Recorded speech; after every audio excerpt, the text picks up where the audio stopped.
여기 성경책이 있습니다. 이 성경을 우리가 한 단어로 표현한다면 어떤 단어로 표현할 수 있을까요?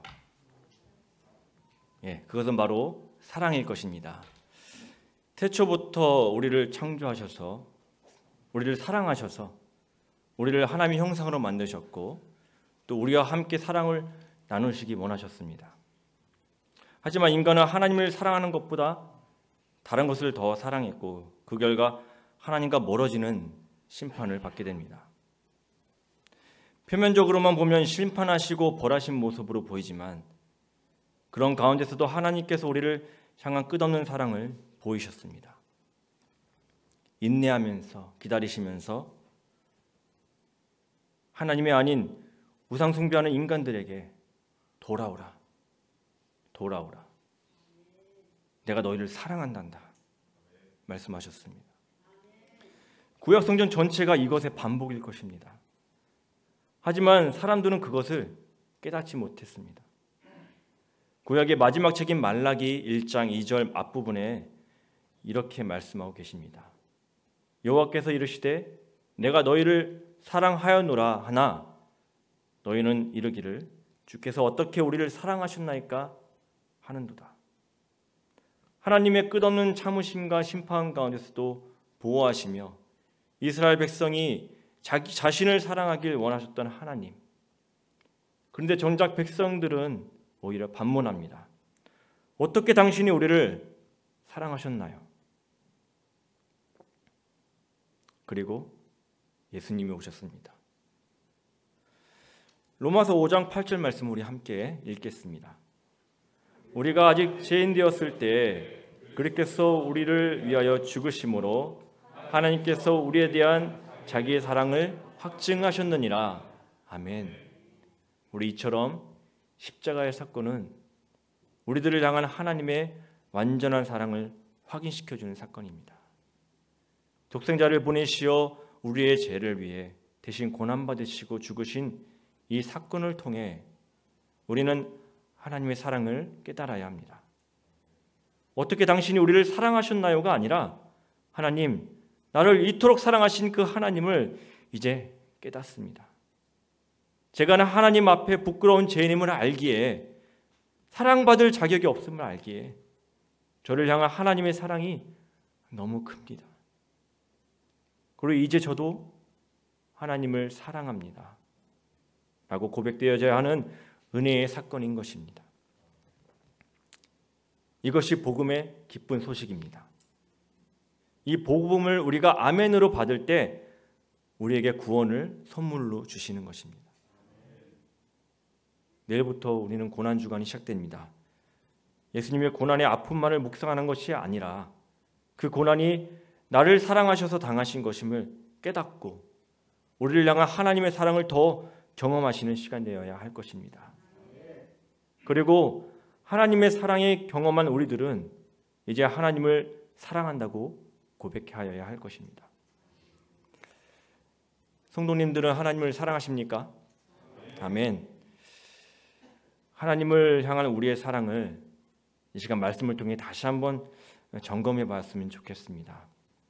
믿음은 사랑이고 사랑은 즉 믿음입니다. 믿음과 사랑은 다른 것이 아닙니다. 하나님을 사랑하지 않으면 믿는 것이 아닙니다. 과연 우리는 얼마나 하나님을 사랑하는가? 정말 하나님을 제대로 사랑하고 있는가? 이 원초적인 질문에서부터 우리의 신앙을 다시 한번 점검해 봤으면 좋겠습니다. 그렇다면 어떻게 하나님을 사랑해야 할까요? 오늘 본문 말씀 마태복음 22장 37절을 우리 함께 읽겠습니다. 예수께서 이르시되 내 마음을 다하고 목숨을 다하고 뜻을 다하여 주 너의 하나님을 사랑하라 하셨으니 우리는 이 말씀을 통해 우리는 하나님을 얼마나 그리고 어떻게 사랑해야 하는지 깨달을 수 있습니다. 첫째로 마음을 다하여 하나님을 사랑하라고 말씀하십니다. 하나님께서는 우리의 온 마음을 받으시기 원하십니다. 야고보서 4장 8절에 하나님을 가까이 하라 그리하면 너희를 가까이 하시리라. 죄인들아 손을 깨끗이 하라 두 마음을 품은 자들아 마음을 성결케 하라. 하나님께서는 이처럼 두 마음을 품은 자들을 싫어하십니다. 또한 그것은 사랑이 될 수가 없습니다. 한 남자가 한 여자를 사랑하면서 또 다른 여자를 만난다는 것은 진정 사랑한다고 말할 수 있을까요? 구약에서 이스라엘 백성들이 하나님을 사랑하지 않고 우상을 사랑했을 때 하나님의 심정이 어떠하셨나요? 하나님은 선지자를 통해 사랑하는 아내가 다른 남자를 사랑해서 떠난 것으로 자신의 아픔을 표현하신 것을 많이 보게 됩니다. 하나님은 이처럼 우리를 사랑하시기에 두 마음을 품은 모습을 보시면 아파하고 슬퍼하십니다. 우리를 너무나 사랑하시기 때문입니다. 온 마음으로 우리를 사랑하시기에 우리의 온 마음을 받으시기 원하시는 겁니다.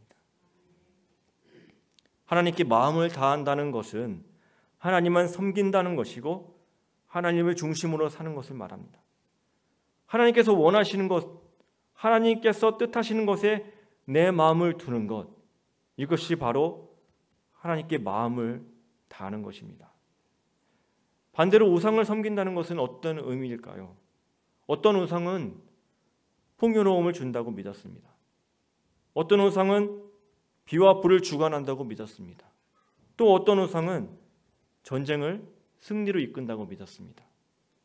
이런 우상을 섬긴다는 것은 내가 원하는 것이 이루어지길 원해서 섬기는 것입니다.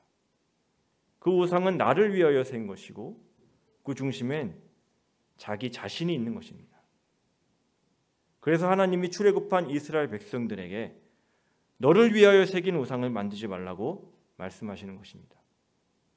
여기서 알 수 있듯이 두 마음은 하나님을 섬기느냐 우상을 섬기느냐로 구분되어지는 것이 아닙니다. 그 핵심은 하나님 중심이냐 나 중심이냐인 것입니다. 두 마음 중 한 마음은 하나님을 향한 마음이고 하나는 나를 향한 마음입니다. 인간의 죄의 시작은 여기서부터 시작되었습니다. 두 마음을 품기 시작한 때부터, 즉 하나님 중심에서부터 점점 내가 중심이 되면서 시작된 것이 바로 에덴 동산의 선악과 사건인 것입니다. 저는 우상을 만들지 않았어요. 그래서 우상 숭배를 하지 않았어요. 이처럼 두 마음을 품은 자가 아니라고 우리가 확실하게 말할 수 있을까요? 어쩌면 하나님을 예배하면서도 내가 원하는 것을 얻는 것에 목적을 두고 있다면 나도 모르게 하나님 중심에서 내 중심으로 옮겨주고 있는 중일지도 모릅니다. 오늘 이 시간 성령님의 조명으로 하나님께 향하지 못하게 하는 죄가 생각나신다면 이런 옛사람의 모습, 하나님을 사랑하지 못하게 하는 내 자신을 향한 마음을 철저하게 십자가에 못 박으시기 바랍니다. 그래서 주님만 바라보고 주님만 나의 삶의 주인이심을 고백하며 내 마음의 전부를 드리실 수 있기를 간절히 소망합니다. 두 번째로 목숨을 다하여 하나님을 사랑하라고 말씀하십니다. 목숨을 다한다는 말 참 부담되는 말입니다. 하나님을 사랑하지만 그 정도까지는 안 되는 것 같아요 라고 고백하는 사람도 있을지도 모릅니다. 이것은 그 중심에 사랑이 빠지면은 절대 불가능한 일입니다. 그리고 이것은 내가 노력한다고 할 수 있는 사랑이 아닙니다. 우리의 사랑에는 한계가 있습니다. 우리의 사랑은 하나님께로부터 시작된 사랑이어야 합니다. 독생자 예수님을 대속물로 주신 그 사랑을 알기에, 그 사랑을 믿기에 우리도 그 사랑이 가능한 것입니다. 누구는 해야 되고 누구는 안 해도 되는 것이 목숨을 다한 사랑이 아니라 하나님을 믿는 우리 모두는 목숨을 다하여 하나님을 사랑해야 합니다. 사도행전에 순교한 스데반 집사가 그리하였습니다. 그가 복음을 전하다가 돌에 맞아 죽으면서 이렇게 부르짖었습니다.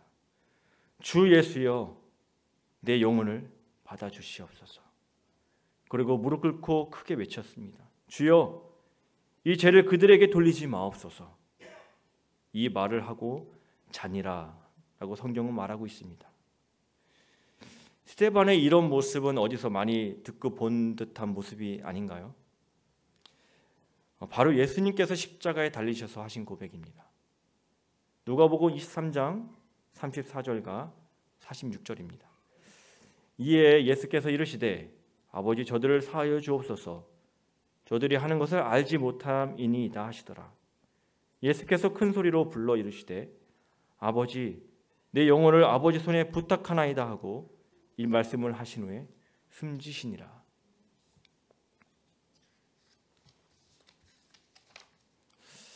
스데반이 예수님과 같은 마음으로 예수님처럼 고백할 수 있었던 것은 그가 하나님을 사랑했고 성령 충만했기 때문입니다.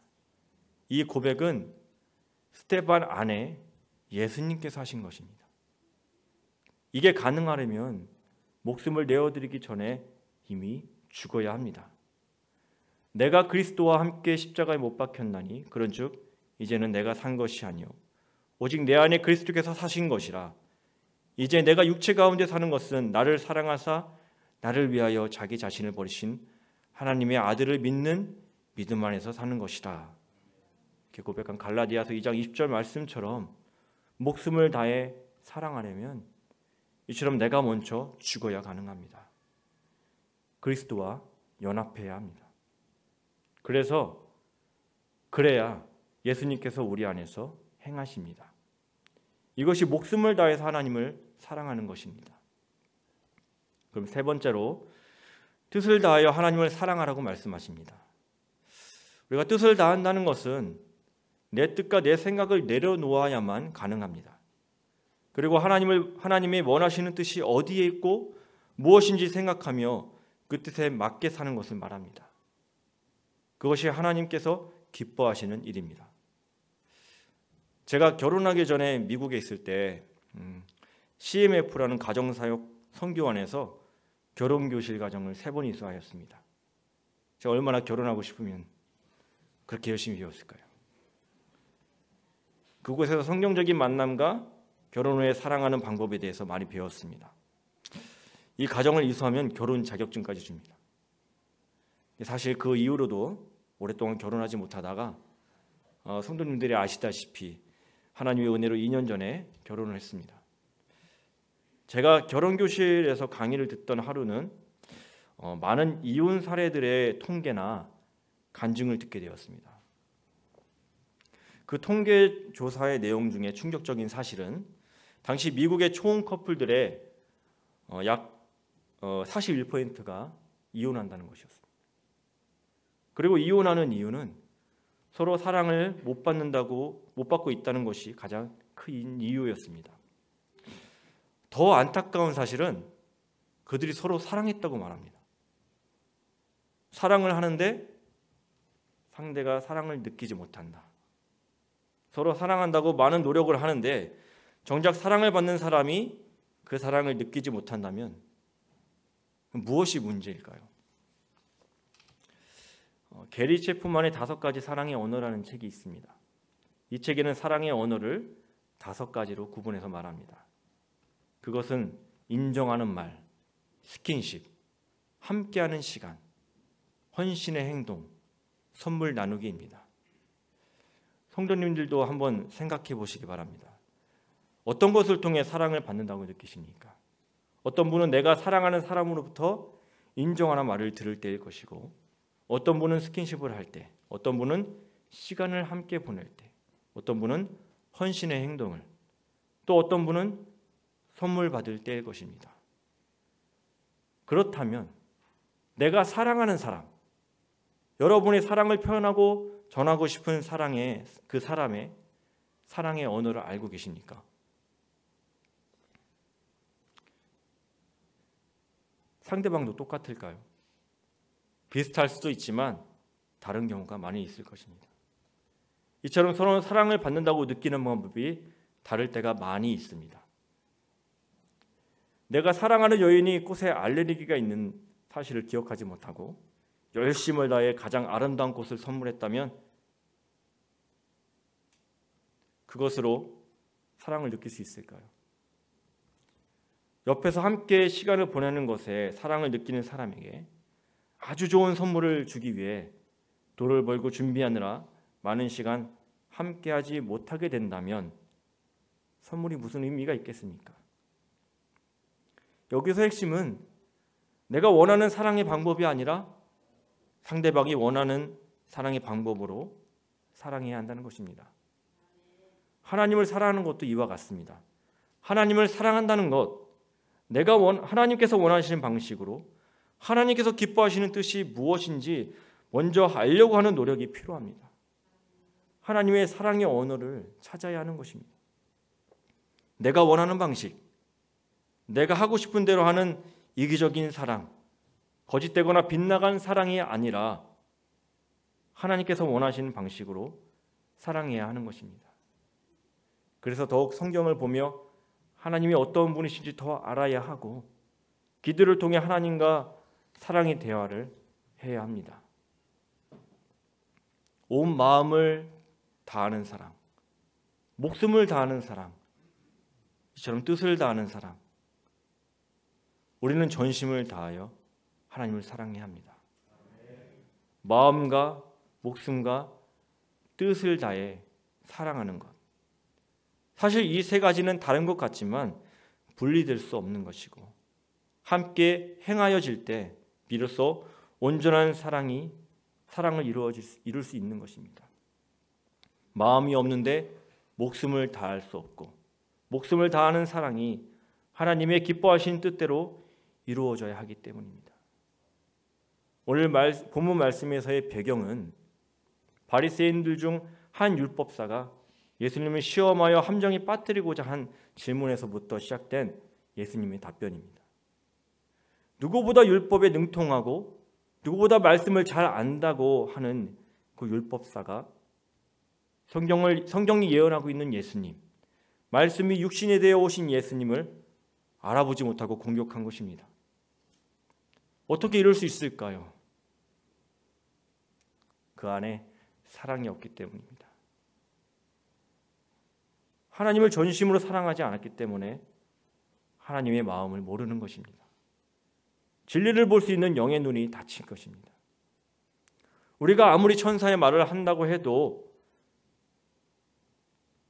하나님을 사랑하는 함이 우리 마음의 중심에 있지 않으면 우리는 꽹가리 같고 아무 소용이 없는 것입니다.